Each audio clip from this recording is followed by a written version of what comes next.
people would view hip hop as more, appropriative to Indian culture than say Billie Eilish, but it all is, does anybody want to say anything about that? I suppose like I'll just add this. So you guys are familiar with appropriation, yeah? It's a huge conversation in the yoga community, right? We would not even be here having this conversation if it wasn't for it to a certain extent. So I think I remember Austin saying appropriation itself isn't bad, but it's the key is when you stop asking the question of why we do something, that's when you just get appropriation in your space. And so I guess that's just like a quote there. It's like if you're making these conscious choices, make them consciously and with respect to whatever community or people or ideology that you are upholding. And I think that that's the effort in what we were saying with music, but it goes into a lot of other things too. You do it in the classroom. Right. And how your music can be helpful to certain groups of people and how it could be distracting.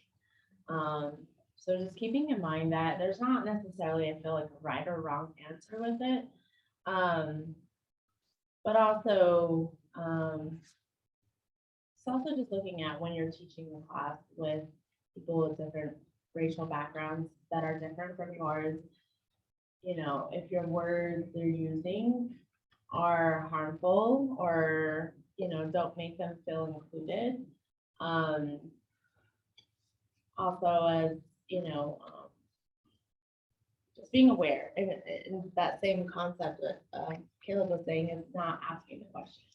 If you have people of color in your class, you're not asking questions to yourself if how you're teaching is supporting or harming.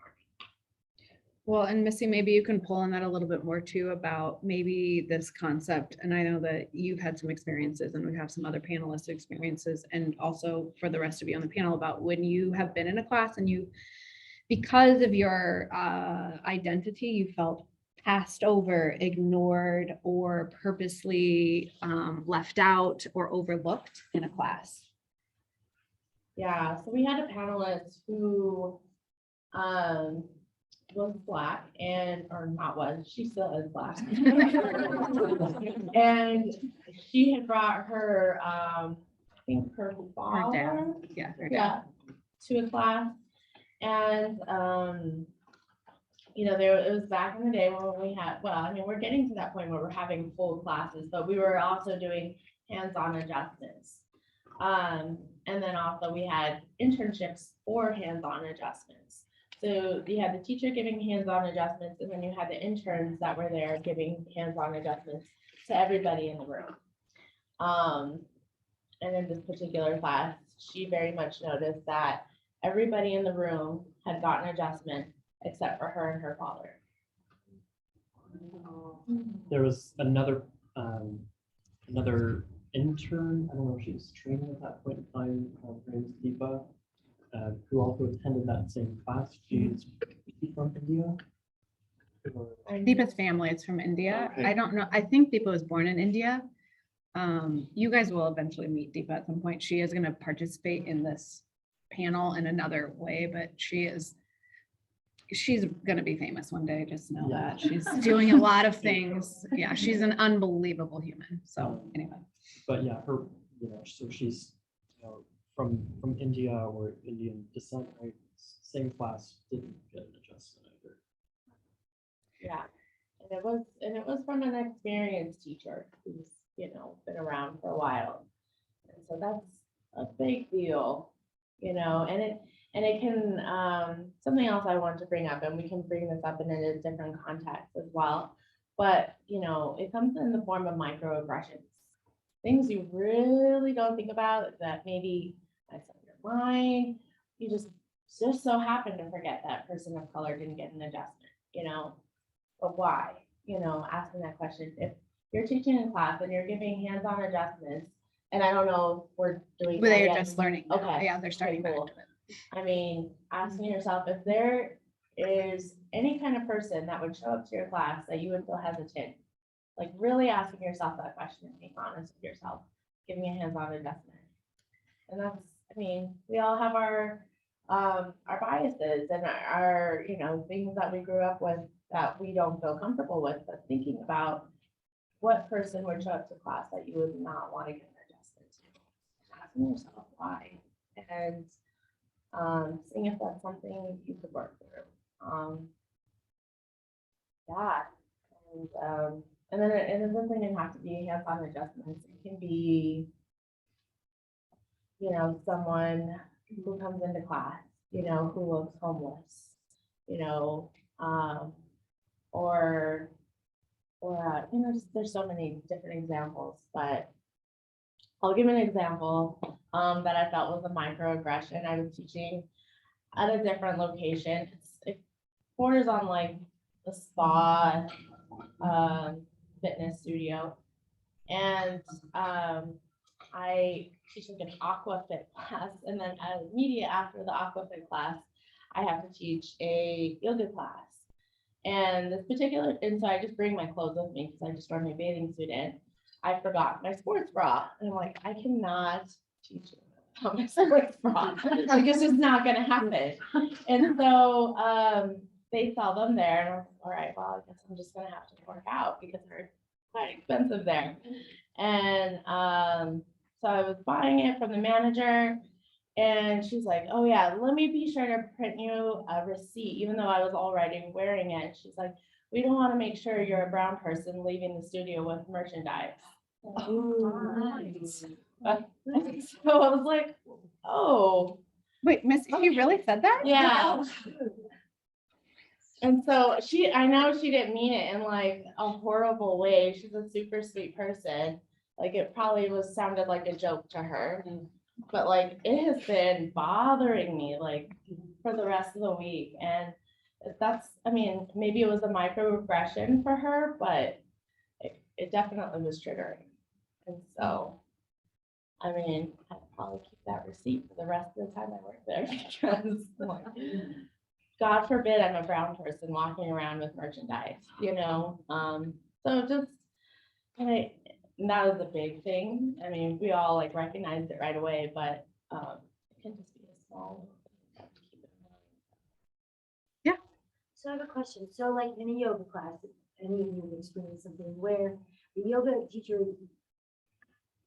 used words, right, that were in some way felt offensive to you, like.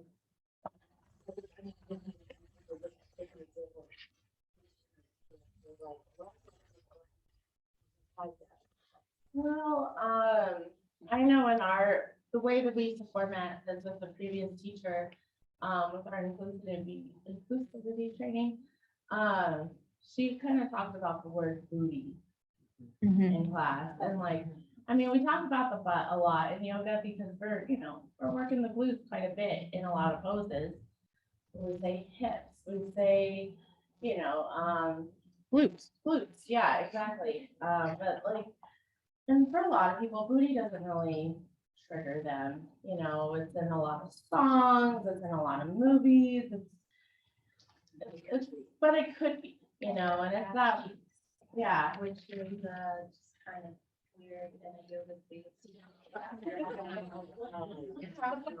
Yeah, so just like, Or, Well, oh, sorry. Although it's never been directed at me, but I've heard it in places where it's like things like the breasts being referred to as the ladies, right? That can be a microaggression to somebody. and I was going to say along those same lines, if you're saying, hey, ladies, hey, guys, you're now leaving out a extraordinarily large group of people. And Sarah, maybe y'all want to talk about that and that. Do we want to answer questions on Yeah. section first? any racial or social justice questions. I have a question, like, if someone else in your class is doing like this happened like weeks ago, and I have a lot of mixed race friends, so I know that this question is triggered. Where are you from? So like Colorado. But like I heard someone else doing that, like saying, and I tried to jump in because I know how bad people hate that question. That like as a teacher, do you just try and like start talking to like stop it? Because sometimes you do hear that stuff when you're sitting in class beforehand. That's a good question. Yeah. And people aren't saying it necessarily mean like half the people on it, like that's super offensive. They're like, no, I'm like maybe she's beautiful, like doesn't matter. I was like, you're commenting she's other. Yeah, she's different from you. And that is a microaggression. Mhm. Yeah, absolutely. I would say if you are in a position, if you hear something like that and you believe that you can gracefully interject yourself to either appropriately point it out in a way that's going to not make either party feel demeaned in the moment, because it may be that the person being asked that doesn't even want to have the conversation about it. I would say it would be appropriate if you feel that. I'm gonna guess the majority of the time it's probably really hard to do that and to do it gracefully. So I would say it might be something that you could address after class, perhaps with the person that you heard it being directed to, and ask, I'm not and there might not be the right language. Hey, I heard that this was said. I just want to check in. How are you feeling and how can I support you? Is there anything you would like me to know or do? And how can I, because we don't know, it might not be offensive to somebody, it may be offensive to somebody, and until you have that information. And then I think if you hear the answer, then whatever the answer is, then it will depend on how you then go to the next step. Do you address the person then later, and how do you do that? And you might at that point want to bring in some senior teachers or senior leadership to help you have that interaction, And kind of what Eric is talking about is like not being a white savior. Thank you. Yes, Yeah, that's another that's another complex. one. Yeah. So like, Yeah. check in with the person who like may have been, offended or stigmatized in some way. I think that makes sense, to check in with them rather than the person who is saying whatever it is. And then if that person says, like, yeah, I was like, addressing that thing, but if you're like, never got it, then it's very important that we allow oppressed groups to represent themselves when they want to, because that is empowerment and that is resiliency. And if as a person of privilege, we do it for them, then we're taking that from them and they don't need anything else taken. I think kind of bouncing off that too. I know your question was directed with race and Well, mine. yeah, It happens with gender too. Yeah. And you want to be mindful of the fact, and I like Erica's idea of checking in afterwards, because if you know someone identifies as like non-binary or trans and uses different pronouns than maybe someone else is using for them, you don't want to accidentally out them if they don't want to be outed. So I really liked Erica's idea of checking in with that person afterwards, because then you can get a feel for what they want you to do. They're like, "Whoop." Yeah. They're like, no, I just want to keep this as my yoga space. I don't want to get into a whole lesson with someone.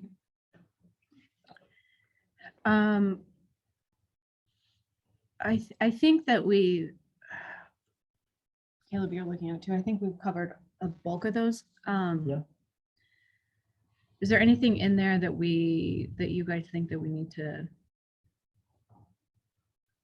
We haven't really talked about tokenism. We did talk about white savior though, so I appreciate that, Kate, for bringing that up. Yeah, and we talked about this idea written in here from one of the other panelists of thought distancing, and it's sort of how you overcome your initial biases with being an instructor.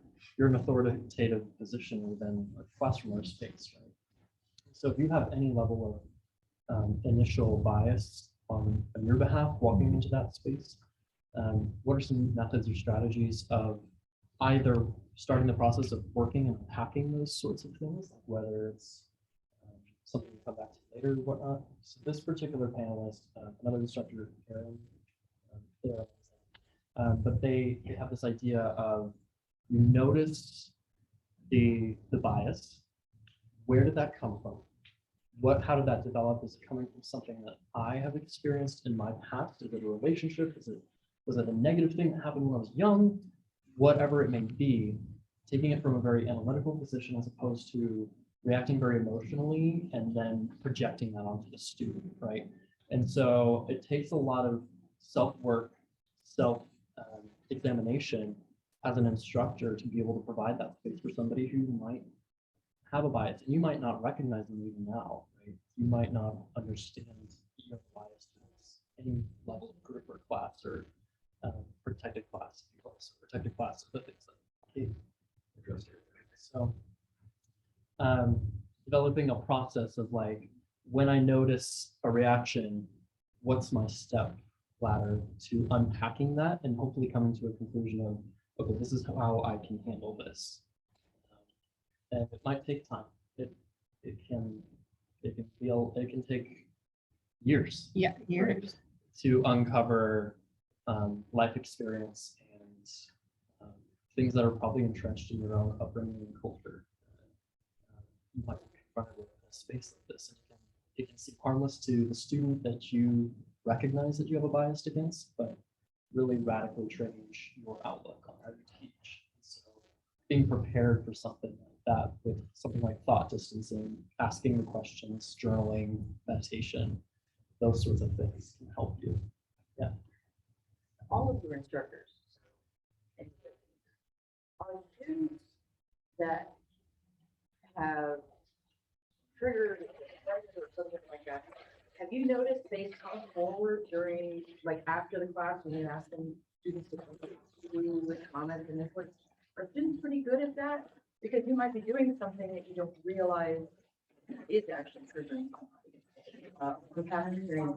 But if they don't tell you, sometimes you don't know to correct something. I will say from my experience, I think I told the story last time.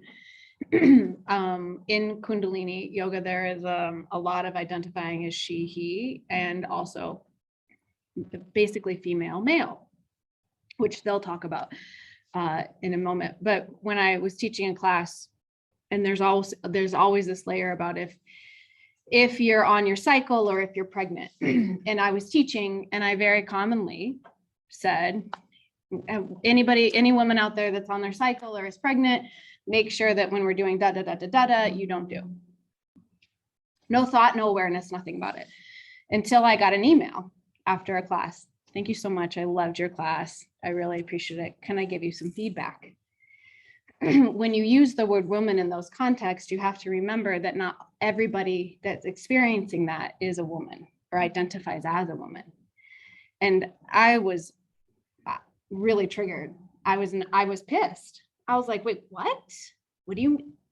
Yeah, you are. Like my initial bias based on how I was raised, what I've learned, you guys know I'm in the medical world. So my identification suddenly challenged.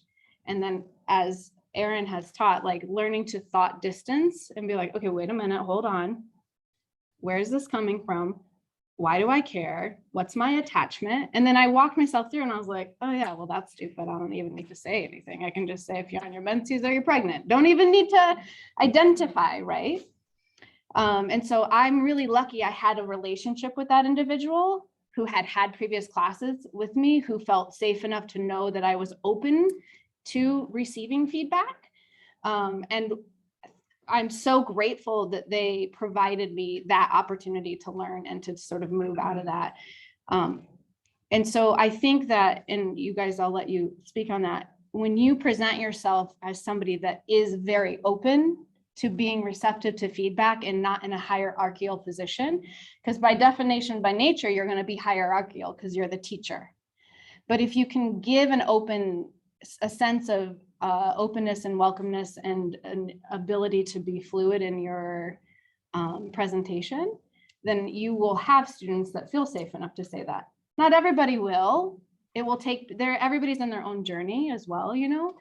The other thing we don't want to do is scare you, because you're gonna say something wrong. I hate to tell you, like you're gonna say something that offends somebody, whether you know it or not, right? And so just being willing to be open to that, and hopefully you can put yourself out there. In Cambio, we really make sure that we purposely breed, if you will, or teach, I don't know, raise, I don't know what the word is, like we purposely cultivate, maybe that's a better word, that space for safety. So yeah, I don't know if you guys want to expound on that. Yeah, I guess it's a good segue into sexuality and gender identity. Mhm. Sure. So we have some questions here. Speak of gender identity and sexual orientation in general, and understanding the use of pronouns. is. I think probably- you, Sarah, you talked about that a lot. And using that when you walk in a room and I think that's really important. Yeah. Do you have a question, Christine? Yes, I was going to ask, if you don't know which pronouns someone uses. We're gonna talk about There that right then- now. Right now. Thank you for helping me.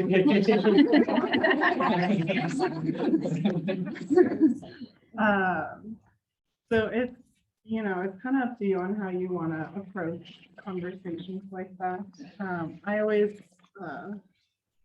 it can feel weird to people to be like, what are your pronouns? Especially you might get pushed back if you just ask a simple question like that. So I personally really like when people just introduce themselves with their pronouns, because as someone who uses they them pronouns, it's kind of like a easy way for me to be like, okay, this is the person who, first of all, is aware of different gender identities, is aware of the use of pronouns, and is potentially a safe person. Now that might not mean that students will give their pronouns, because it does take time to build that relationship, to where people would feel comfortable giving you feedback, or even like really letting you know who they are. Would that be appropriate to ask at like check-in if it's a new student that you know, or is that like?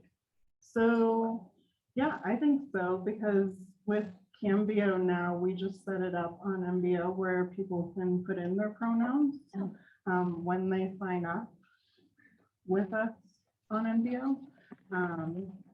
And there's now a little sign at the check-in, but gorgeous yellow sign, where it's like, if you want to change your pronouns from what they might be in MBO, or if you want to add them in there.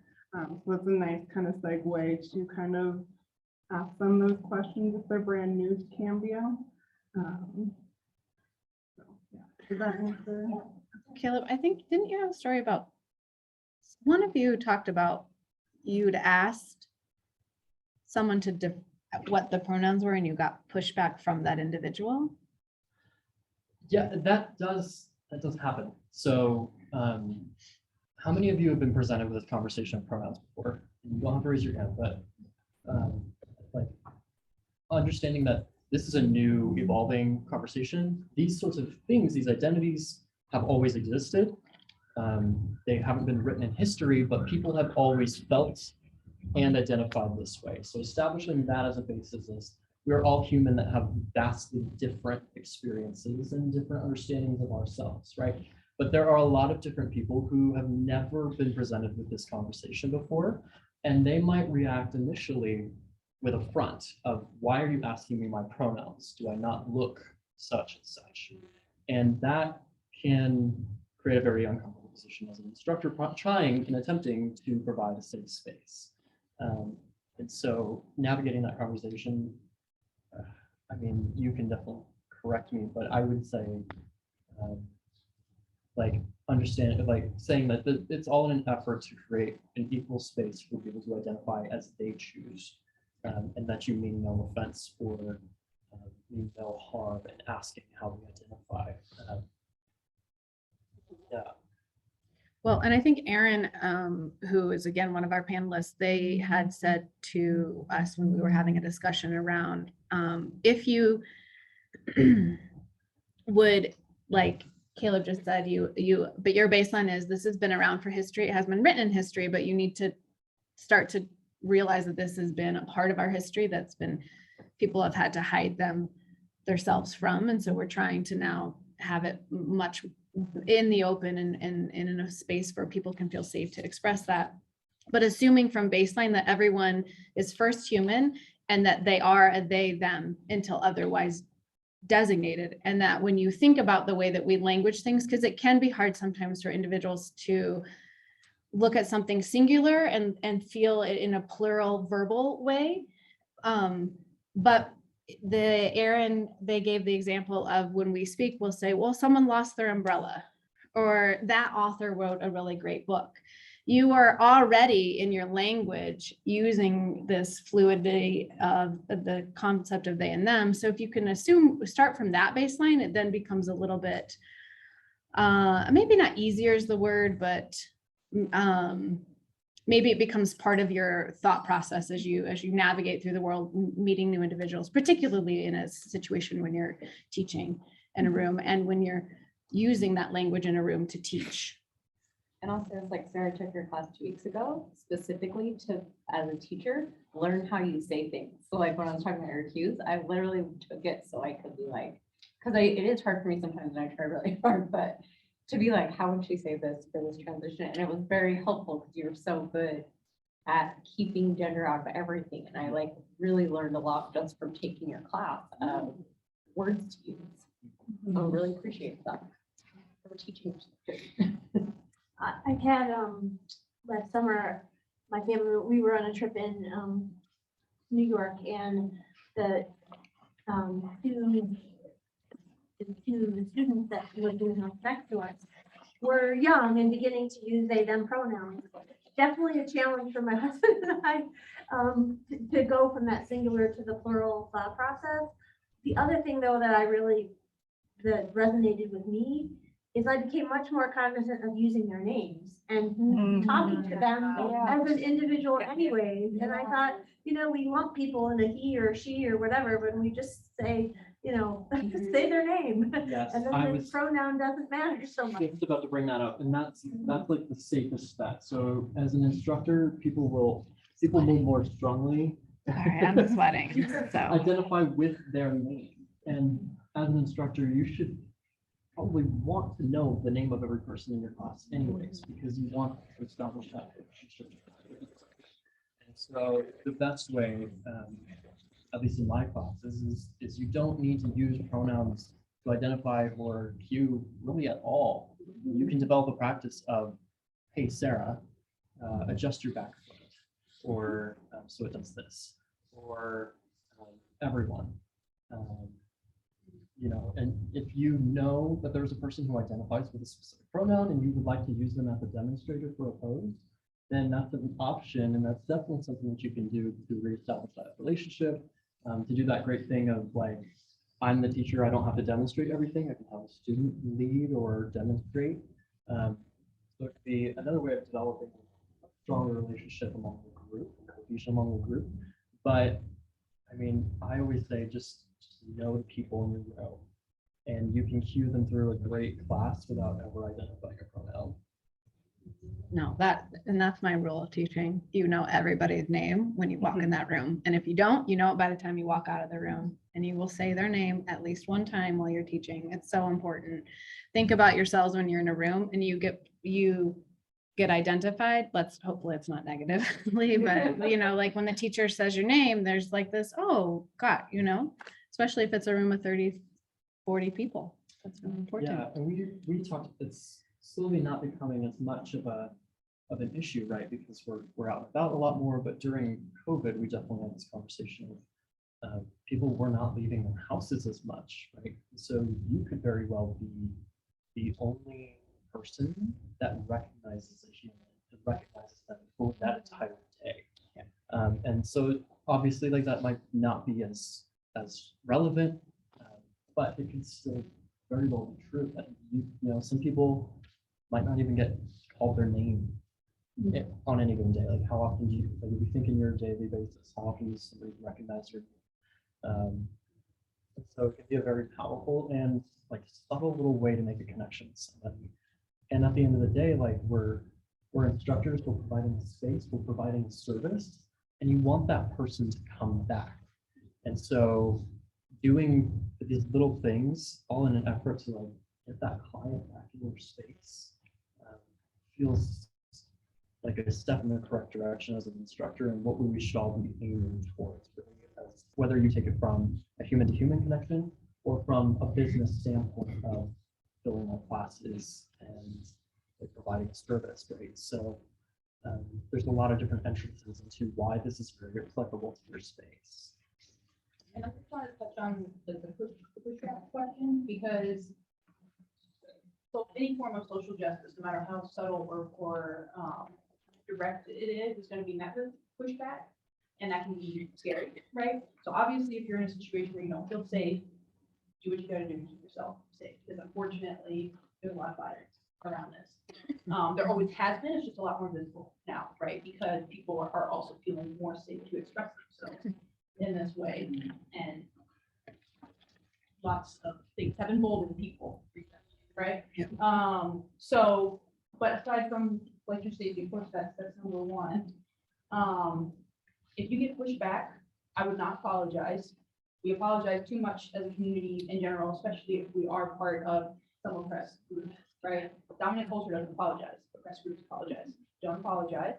And say, you can say, oh, I'm just trying to have an inclusive place. Yeah, did you say that, Sarah or Erica, kind of how you would address it? Just like, oh, just trying to be inclusive, I ask everybody this, I'll refer to you by your name or, whatever, totally okay. But still treat that person with dignity and respect in the same way you treat with everyone else. Because the thing that's happening now is, and this is tricky, and I've done it myself too, like, especially people who are really on the opposite end of me, it's kind of like, screw them, we don't need them, whatever, drag. Like, you can come drag behind, right? But what happens when we do that is that it makes things more divisive, because the more that we don't accept, well, I don't want to say accept, like, the more that we treat people negatively who have treated us negatively, the more that wedge is divided, the more that reinforces their beliefs, that gives them more fuel to be like, see, I'm not going to use their pronouns because they're this, right? So, and that's tricky for sure. I'm not saying you need to be their best friend. I'm just saying, don't purposely avoid them. Don't be rude to them. Save that for, like, I don't know, online or something. That's where we all do that. But even then, don't do that either.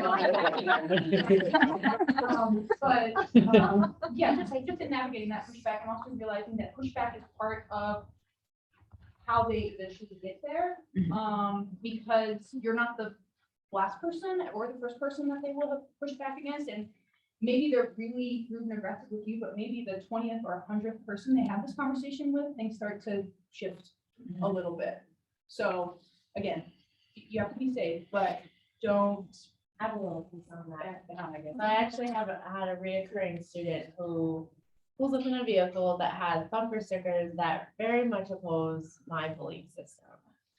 And this person is actually enjoying to be around in class. They're very kind. They, get into a very meditative space on their mat.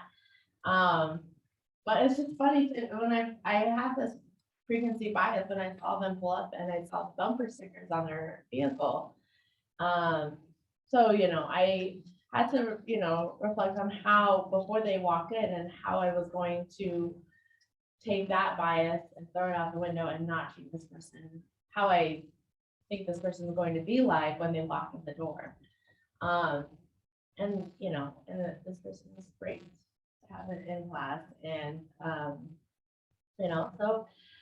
yeah, you have to, and you can always even throw it in your meeting, you can always like talk about, loving kindness, Caleb has a Thich Nhat Hanh book who's all about loving kindness. You can throw some Thich Nhat Hanh quotes at them and, fill that room with love. And so that no matter who's in there, if it's someone who pulls up with bumper stickers that oppose yours, teach on the things that inspire you to bring that connection back into our society. One thing I really liked your comment because it brought up something else that I think we kind of gloss over. Sometimes we think of individuals who don't identify as the gender they were assigned at birth as like it's a young thing. Young people are doing it. TikTok is amazing. I just created an account and on it. But on it, I found a lot of people who are in their 60s and starting to transition, and for the first time in their life feeling comfortable in their body and in their skin. So also kind of being mindful of the fact that you might have a regular student who keeps coming back and all of a sudden maybe hair changes, voice changes, and you're like, what is happening? And just kind of being open to, you might have students who are older who don't identify as the gender that they were assigned with at birth, or who might be transitioning later in life. Sometimes they tend to get glossed over. But Any quick questions before we throw out another major point? I was curious, if we should stop the, like, I don't know, it was instilled in me that it's responsible to say yes, sir, yes, ma'am, or for this one, that guard, that's something that we should let go of and rewire ourselves. Is that a fair? That's a great question. That's a Southern question. Well, you also were in a military community here. where it's Yeah. into it. Yeah. And, and we automatically say it, and I've caught myself a couple of times, because my sons have a lot of friends who are to fit in different categories, and I realized, yeah, that is a problem. So, To that point, what I would say is that language is malleable. It's a tool that we use collectively to better serve us, right? And in that way, it also needs to adapt to recognize the individuals who are using it. And so that is a potential like implicit bias, something that you carry with you that you might need to unpack a little bit and say, is this necessary in my life? And it might be, like if you interact with a lot of military folks where that is the custom place, that is the appropriate way of recognizing somebody's identity, then that's a choice that you can and I think should make for yourself. But right, it's all part of that effort of conscious. it's not a neutral alternative that we can so just fall into otherwise. some people are okay with being called like mix MX, changing the S from miss to an X. Some people don't like it because if you say it quick enough, it starts to sound like miss. It also can kind of imply that you're a mix of both the genders, which some people identify as agender, which means they don't identify with any of the genders in our society. I would kind of go back to, because I was raised military, so the yes sir, yes ma'am, all that fun stuff. It just kind of comes out. Sometimes I also work in schools where that just kind of comes out. And I feel like it kind of goes back to maybe using names instead, making an effort to know people's names, because I sometimes it's kind of like a way to get out of that. So it kind of depends. I guess I don't want to veer away from yoga, but I'm a server. And so I also just tend to, this, comes out naturally and I mean it in a respectful way, but how do you, as minimal interactions as I do as being a server, what do you prefer? You're out. My question for you is it necessary? Is it necessary? Are there ways to show respect for a person that don't entail having to call them or identify them off of your experience of who you think they are? Right? And so, yeah. Well, and I will say, my mom, when she is at a restaurant, she wants to know your name as the server, and then she's gonna tell you hers. So you might be able to utilize like, hi, I'm Kim, like, and have a like, let them tell you who they are, and that might be you can use it when you teach yoga, because then you have to start to remember names. It might be a lot when you're serving, but just an option too, something like that, so. I think it's also Get rid of certain man and have that gender neutral reviews for everybody. Yeah, it'd be nice. I think it's also important to be kind to yourself. You're gonna mess up, you're gonna make mistakes, you're not gonna get it right. I really like that you pointed out I use gender neutral cues, because sometimes I worked guys out of my vocabulary, and then it just came back, and I don't know why I say guys all the time now. And I don't want to, but it just like slips out, and then afterwards I'm like, man, why did that happen? So just kind of being kind to yourself if you are transitioning to using something else. If you are going to try to remember people's names, instead of sir or miss, when sir or miss slips out, just remembering that you're trying to improve if you want to. I say y'all. All y'all. I've been using friends too. Yeah, friends are great. I use Sangha. Oh, yeah. Sango's I'd nice. say, okay, Sangha, we're gonna flow. So that's like a cool. yoga That's thing. cool. I like Yeah. that. And if people don't know what that means, that's an opportunity for you to show them your marks. Which I think is a nice transition into this next concept because it's a very big concept inside of yoga, and you have ultimately probably already been taught this, but the concept of masculine and feminine energy, and how we need to start to look at that and address that. So I'm going to just turn that to the panel to talk about, is it necessary? Is it needed? And are there other ways for us to be able to have a conversation around those energies that take out gender identification? And the point of leaving gender identification in, because there's this other space there too, so.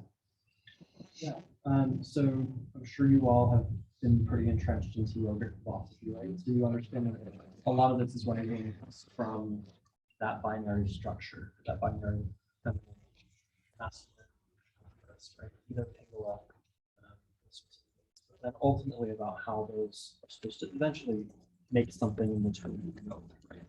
Yoga. Here. So there are some other ways, and I think it's really strong in theming. I always notice it in their classes. They're so good about identifying binaries that that are not attached to identification structures like masculine, feminine, right? So there's ways of doing it with solar and lunar, perhaps.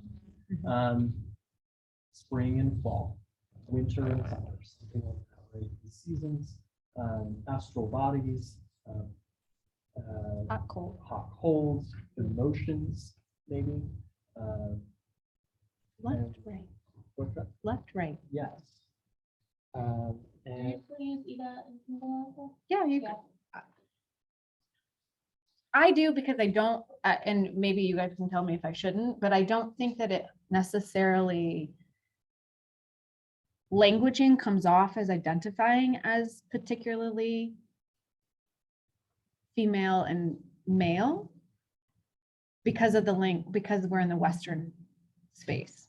If I was teaching in India, I may be more conscious of it, or somewhere where that is a language that's used, that clearly that comes up for people. But Ida and Pingala to me seems more energetic without having to say feminine or masculine. It's just the name. So I don't know, maybe I'm not right there. Need to change that, but. How are you guys using this in your class? Like, how do you put in spring and winter? so through your I think they theming, just did a yeah, spring equinox. yes, Yeah. yeah. Talk about your spring equinox. Yeah, so, I mean, it's all part of theming. Oh, just the theme. Okay. Yeah, or also in poses. It comes up more so, if you eventually take your yin training. Yin is, considered the more lunar, more cooling practice.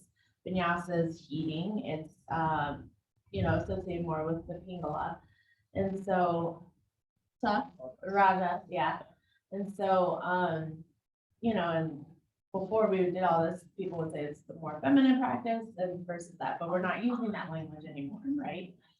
So, so it's that, and then like spring with my spring equinox, or just spring in general, or summer, you bring in different yogic concepts that align with the seasons. In summer, you can talk about cooling the rajas, the heat, the internal fire.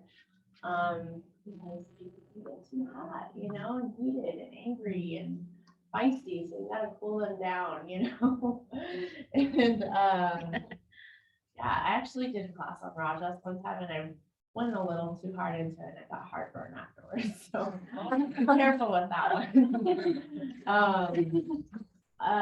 You know, and then the winter, but yeah, it all kind of ties into theming and poses.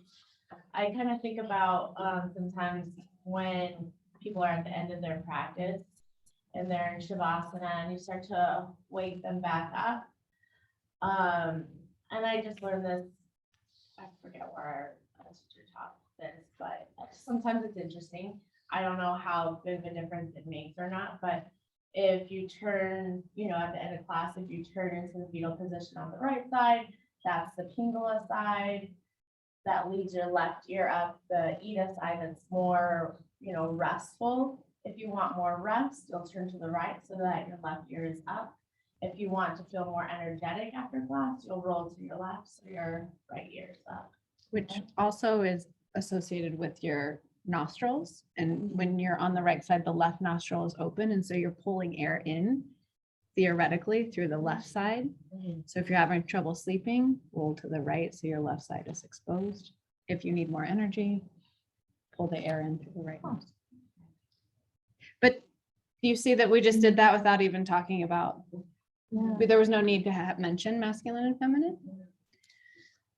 And I think solar and lunar actually exemplifies it so much better than even bringing in gender, because sun, we think of energy, daytime, heat, and then lunar, we think nighttime, cooler, sleep. I mean, elements too, Yeah. Grounded, earth, Mhm. those sorts of things, fire, water, air, right? You can create all of these binary structures that have nothing to do, but get the point across of finding the balance between like in my chair pose, my legs are on fire, but my torso might feel a little bit more airy when I support it correctly or something. So there's ways of doing it without being like grounded like a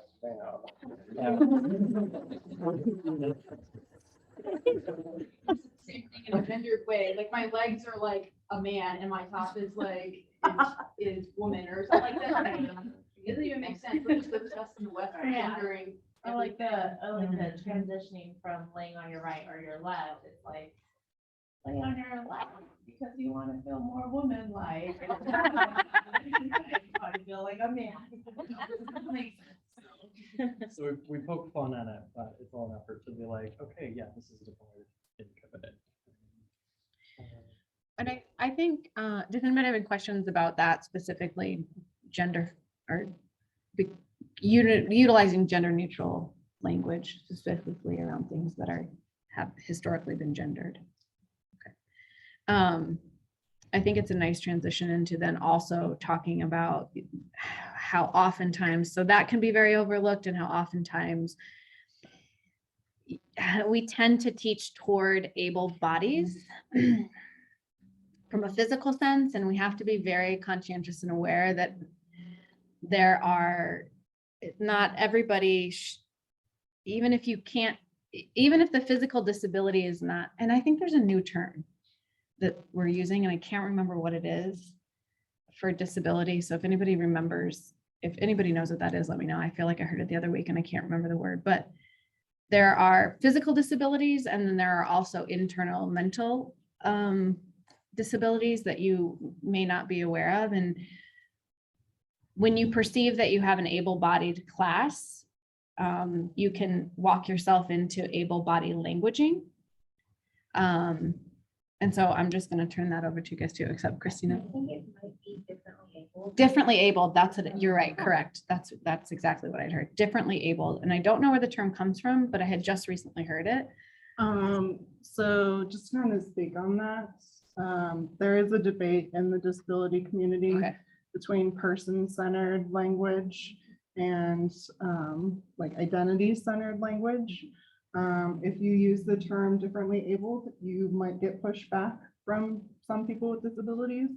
If you use, I'm trying to think of one, I can't right now, but there's certain communities that prefer to have their identities first.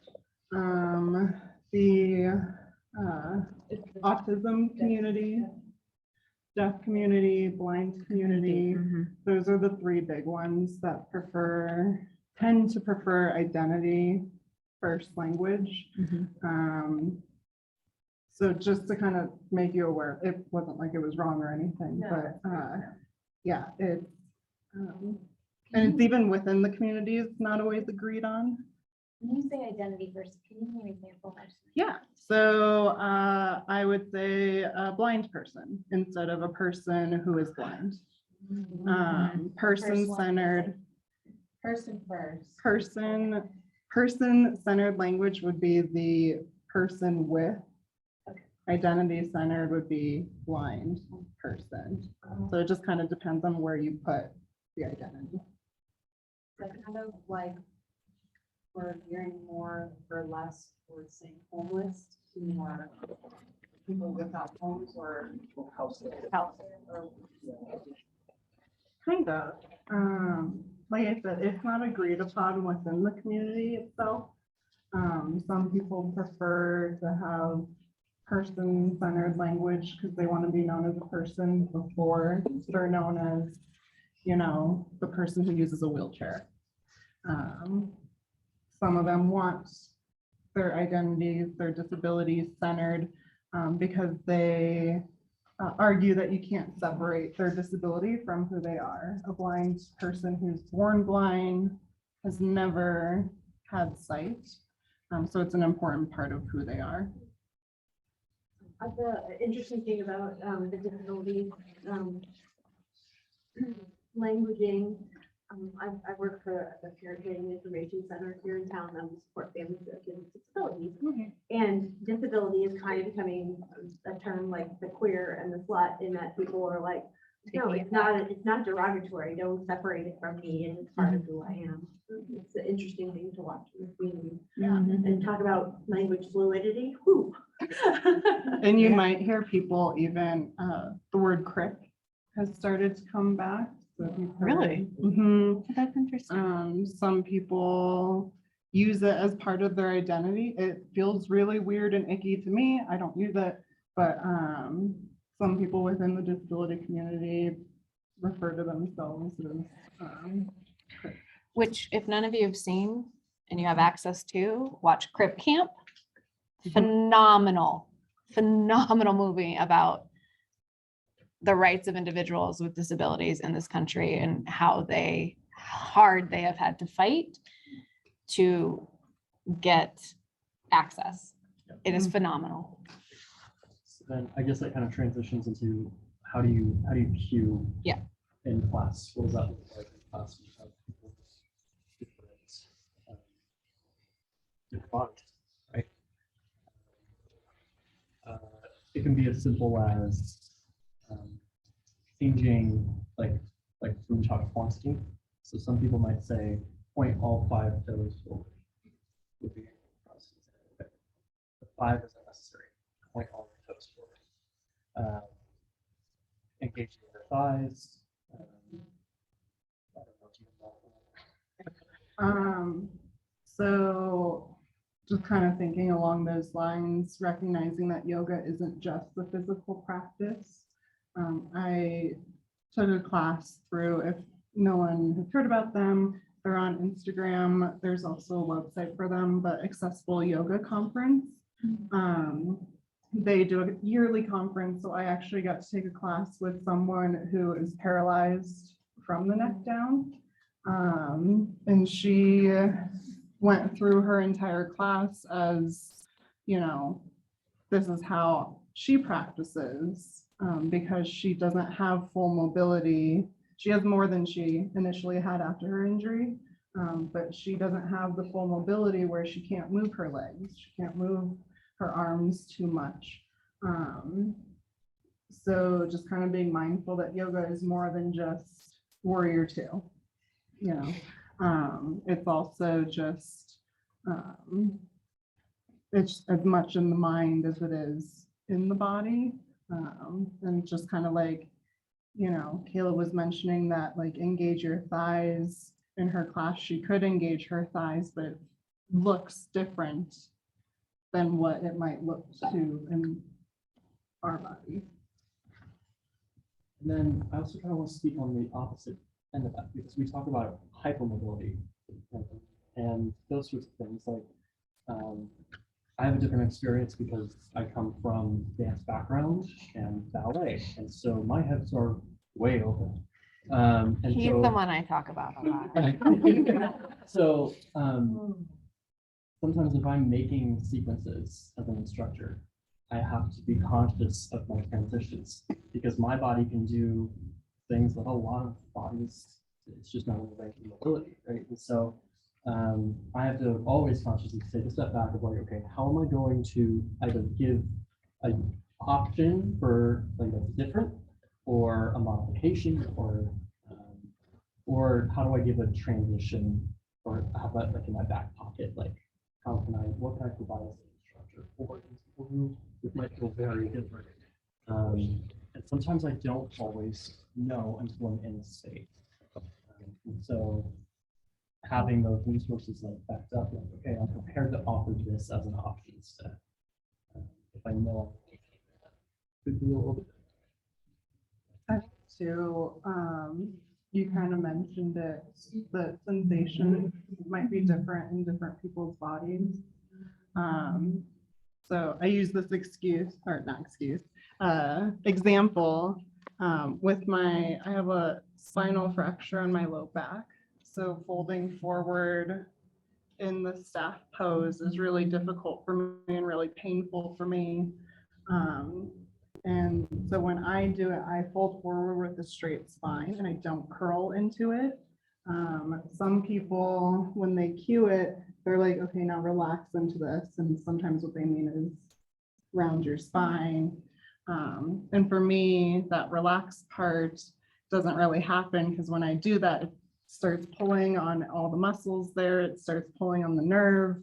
And so it becomes a really painful pose for me. So just kind of being mindful of stretches are going to be different in different people's bodies. Sensations are going to be different. Maybe staying away from labeling a sensation as good or bad because it might be different in someone else's body. And I will say, the thing I run up against a lot in classes is a lot of people who come to classes have really intense knee issues. A lot of people have knee replacements, a lot of people have hip replacements. And these aren't always older people, these can be young people that have these injuries. They have a lot of damaged cartilage in their knees, so child's pose is not always a resting pose. It's not always comfortable. People in larger bodies are also very uncomfortable in child's pose. So, like I'll give an example. Like last week, I came up with this really awesome thing. I was actually really proud of myself to really develop this sequence the way I don't know, I figured it out, and it like this really makes sense. Like I loved it, but as I started teaching this sequence to people, I realized a lot of, because I actually teach to a lot of, people who do have knee issues, and the sequence really did not work for them. And so having to let go of the category, okay, we're gonna have to like take out, because I had some gait poses, which is on the knees, a lot of bird dogs on the knees. So, just having to be aware that you can just, people with things you cannot see, as a disability can also not disable, but not be able to do the flows that you're taught to teach or that you think you can teach because it can't be on the knees. And you can sometimes mitigate that with props, but sometimes that's not always gonna work either. So. And for most people, you're not gonna see like a disability or whatever kind of internal or external issue they have going on, right? I mean, so don't assume that just because they're coming to a yoga class and they walk in the building or that they mountain bike here or whatever, right? Or bike, sorry, we're not, I guess it wouldn't be mountains here, but yeah, I'm not from Colorado, okay? So I calculate my soul, but anyway. So I'm there with the cake. just considering that and considering how that affects people, and we as a society, really suck at understanding that. My mother had breast cancer. She's been in remission a couple of years. She told me she has never been treated better than when she was obviously undergoing chemo. Because that is because we as a society still treat it as like, well, it's not a visible illness and it's not real. Well, most illnesses are not visible. That's complete BS. But think about every time you see a person who's obviously undergoing chemo and how you think and how people treat them. And she was like, people open the doors for me, people often take my groceries to the car, all this kind of stuff, right? And so for us as yoga teachers, in addition to inclusive cueing around this, modifications are how we accommodate this. Because for me, for example, so I have chronic neck pain, started when I was 23, right? So I was pretty young. So again, going back to the point about it doesn't matter what the age is. Core is hard for me because we do so much belly up core and my neck is not like that. So I modify a lot for myself and I know how to do that because I'm a yoga instructor and because I'm just interested in fitness in general. But I will go to classes so many times and I'm like, God, can you just like do a plank? Like and that seems weird, right? Like who wants to do a plank? I would like to do a plank. It actually feels better for me the way it engages with the vertebra and everything else that's going on. So offer modifications, especially, and there's some things that are going to be more difficult for people than others. So I think core is one that really gets overlooked, and I think core is difficult for a lot of people because of that. Because whether or not they have a diagnosed neck issue, we are all in a culture where like this all day too, or like this all day, right? So, and that's going to affect shoulders, neck, back, everything. And core is going to exactly that. So just switch it up. I'm not saying never do belly up core, but maybe do one belly up and then do one face down core. I think you. Yeah. Well, can I just add, there's somebody commenting on the chat and I want to make sure I do that. So first, Tony had commented earlier that somebody, when we're talking about inclusive language, they use the word crew. It's a crew. Yeah. And I just want to pass it on because I like that. I hadn't heard that. And then Tony also said that yesterday she went to the chair. So I don't know if you guys know, we have an adaptive class. Morgan teaches our adaptive class once a week. And Tony went yesterday to the class with Morgan with her sister. And Tony, you can unmute yourself if you want to talk to, please. And her sister has hearing issues and Morgan was not actually able to turn on the closed caption through Zoom. And unfortunately, Morgan felt really bad because she couldn't change the setting, which I'm not clear if Zoom actually has a live capture of closed caption, like if they can capture you live doing it. I think it's only you can. It has to be turned on the account level before you Okay. set up the Zoom. It is, okay. Yeah. I know that in YouTube it is, and so Tony, I'm assuming Morgan's gonna make sure that we address that, but if I will also follow up and make sure that we address that in our Zoom as well. And do you want to say anything else, Tony? No, yeah, she was going to do it. Wait, hold on 1 second. I got you on mute here. Okay, go ahead. Yeah, I think she felt really bad. And, so many of the other people in the class were elderly people who might not have been able to hear also. So my sister was like, no, don't tell him. And I was like, you can't hear. So I don't know if that's something that we say for some of the adaptive classes, especially, do you want closed captions if we're going to be continuing to be online? But I think that's a good idea because she would not have said it. And she couldn't hear with her hearing aids in. So How awful of us that it's been almost 2 years and none of us have thought of that. I'm not kidding. Like here's that. I'm going to be really honest. And I'm going to tell the senior teachers now, like, hey, we totally missed that.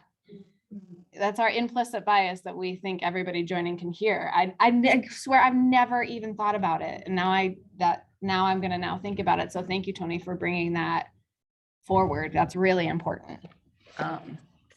Really, really important. I appreciate that a lot. So we'll follow up on our end here. But there you go. And interestingly, Tony, you talk about how this comes back to this. Your sister didn't feel comfortable. She didn't want to be able to say that, but luckily you've been with us. You know that that's really important and you were there to advocate for that. But and that comes back to what you guys were talking about, this, like, do people feel comfortable giving feedback, not giving feedback? And please let your sister know we're so thankful that we were able to now have that, because now we're going to get better because of that. So go ahead. Sorry. So about like maybe almost 8 weeks ago, my husband got an ACL reconstruction and meniscus reconstruction. And it's just been on my mind because I've been thinking like, wow, his yoga practice is gonna look extremely different for the rest of his life.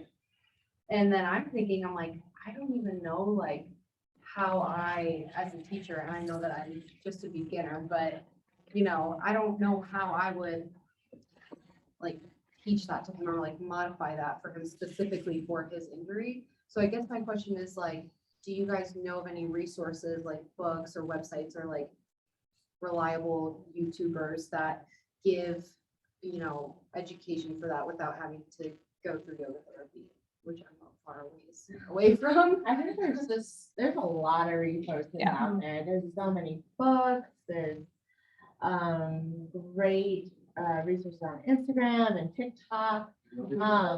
Yeah, and there you can get, International Yoga International. yeah, there's lots of CEUs you can take through Yoga Alliance that specifically, I personally have been going through a lot of SI joint issues.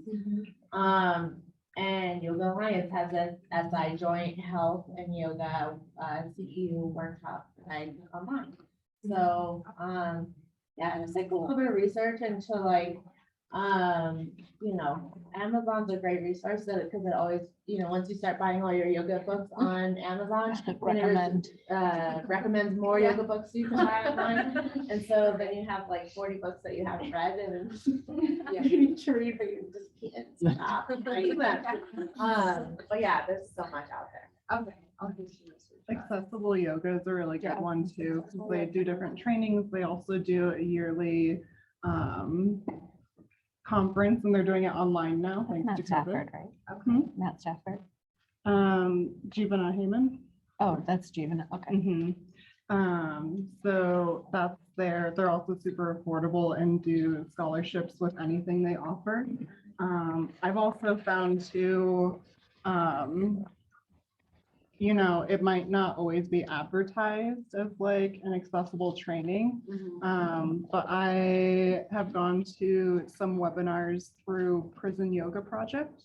And they have done a lot on like trauma-informed yoga, which I was not expecting when I was going into those webinars. And I was like, this is actually really good for any population because mental health stuff we kind of overlook. So even just, you might join a random class and next thing you know, you're learning about knees and you're like, whoa, this is really random. The ACL and the meniscus was just one example, but then it just got me thinking like, there's gonna be so many people that walk into my class with, you know, physical issues that you can't see, and I want to be prepared to like serve them in the best way that I can. Even I had a student for a while who had like balance issues because of the fluid in the ear. Oh, wow. So, you know, it threw off a lot of movements for them, and even things done with all four limbs on the ground, right? Had to be adapted in some way. So, yeah. And this just brings up a point. Please have something in your back pocket if someone comes to you and says they can't do something. Like, even if you don't know the right thing, you can put somebody either on their belly or on their back if they're having problems on one side or the other. You can let them use a wall. You can grab a chair. You can get a both. Just do not say, I don't know, and leave them alone. If you have a senior teacher or another teacher in your class and you just don't know what to do, you get that teacher and you just say, can you come help me? Do you mind giving this one? You know, that's what we're here for. Or you put them next to them in the class. Yeah. And then they can help you out. Well, and I'm doing the training that I'm doing right now is an Ashtanga training, which is a very Bless you. intense experience to say the least, which also I'm actually having a lot of issue with because it's very elitist and not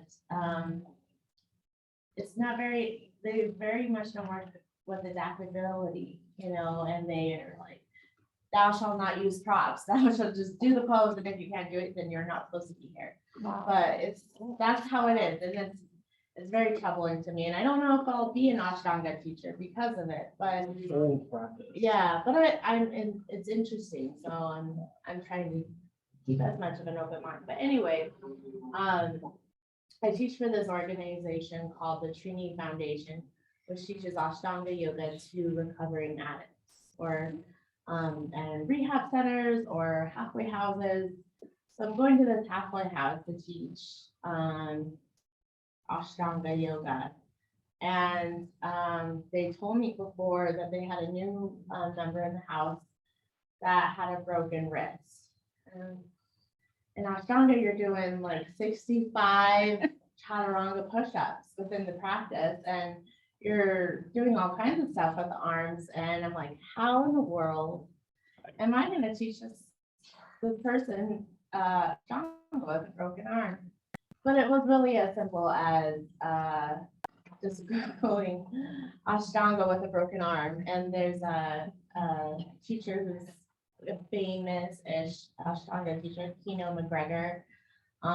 She had all kinds of videos on how to teach Ashtanga modifications with broken arms and legs. So it's awesome. It's kind of crazy, and I recommend just Googling that Ashtanga with a broken arm. Because it's really interesting to see her modification of, basically rolling around on her back with this arm, but it's really cool because otherwise I was really confused on how I was gonna do that, but yeah, it's Google sometimes, but just be careful what you get your information from, of course. So it's 2:35. If I want to just give people permission, if you gotta go, you can go. If there's more questions, you can ask the questions. Yeah. I think just along those lines, one thing that. And I online really- too, That I've for seen, so Cheryl, one of the teachers here that she's really good about is basically weaving in like, rather than saving kind of the variations or the customizations for like, if you see someone needs it, or if you remember on a specific pose, it's like almost every pose, she'll give you like 3 or 4 different options. So you don't have to know like what's going on in everyone's body, because that's gonna be really hard and they may not want to tell you, but to be like, here's like 4 or 5 different things. Try them all if you want, or if you already have one, like a favorite to go for it, and you don't even need to know like the reason why. It's very much how I teach too. I think a lot of us. think that A way. lot of them just, Mm. I guess. Can I add one more thing about Yeah. that though? I would also say, you also, another layer, and I'm sure Cheryl says it, is if I don't give you the modification, if I haven't pointed one out and you have something else better, please take it. Like if I didn't give one that works for you, I don't care what you do something that makes you feel good. Yeah. I say that in Kundalini all the time. And actually that brings up something that I experience sometimes, a caveat to that is because like we want to, because we talk a lot in YTT about like, if someone is doing something that's unsafe to address them, to ask them like how it feels for them first, because like, for example, the cue like, don't dump your head back. My neck wants me to dump my head back for some reason, just structurally what's going on, that feels really good for me. And so just be aware, like, yeah, it may be that they're doing it and maybe it isn't the best, for their body, but try to ask in a different way, like, hey, does that feel okay? Or how does it feel different if you do this? Or instead of saying like, don't do that, that's not safe, because that might be safe for them. Okay. I just want to add one point. So, at least to me, like we're all here to provide a space for people to feel brave, to feel like they can take chances, but then also get exactly what they need. So, like at the end of the day, like you can come with the best of intentions. Erin, I'm going to use this word because for this line, because Erin did amazing. Intention doesn't always equal outcome. You should be prepared for whatever else is needed to provide that space for your students, so that they get exactly what they need out of the class, not necessarily what you provide. So, and that's where we talk about the shift from, yeah, you're taking up an authoritative position, but you're also there to provide a space for everyone to get out and practice. It's practice for you too. I just carry that with me, that I'm always prepared to do what is necessary for the people in the room first before I come in with my fancy sequencing because I'm choreographer. Like you're, to me, I'm providing service first for people that are in my room. What is the language for you guys look around, like, what does it look like around modifications? Because sometimes when I'm practicing, I find myself saying like, if your body allows for it or something like that, I feel like that can be, have a negative connotation. I like this bus stops. Bus stops is nice. What do you say? This is bus stop 1, bus stop 2 can be this, bus stop. I 3 make can a be joke that. of it. I taught flying pigeon for a little while, and that's a really hard pose. 4 people in your class. But I was like, okay, chair, we're gonna make a journey across the country. Okay, this is Los Angeles. Okay, next one is Las Vegas. Good job, you're here. Stay in Las Vegas, and you can make it really fun and creative. Yeah. Or you could just say, hey, there's some here's different options. I use options more now than modifications. I like Because I think people variation. feel weird if they think they have Variations, to yeah. modify Options and something. variations. Options. If you want to try. But I I don't- think you like know. what you're saying, like how to address like if something's not working for someone, and just say like that, if not if working this is for you. not working for you, try this. Or if this just doesn't feel right, do this. I say that one a lot in Half Lord of the Fishes. People in larger bodies, cannot always bring the elbow over the knee right here, so I say, if bringing the elbow over the knee does not feel good to you, just hug the leg in. That's all you have to do. You're still getting the same sensation. But options is a great word. 'Cause I'll teach that even like option. I always say option to stay here, option to do the next build up off of it, right? And so like understanding that like sometimes people like to hear, I'm allowed to be here, that's fine. The other thing I would encourage is, as the teacher, I think I've talked about this sometimes, you can be like, I think we talked about this in chair.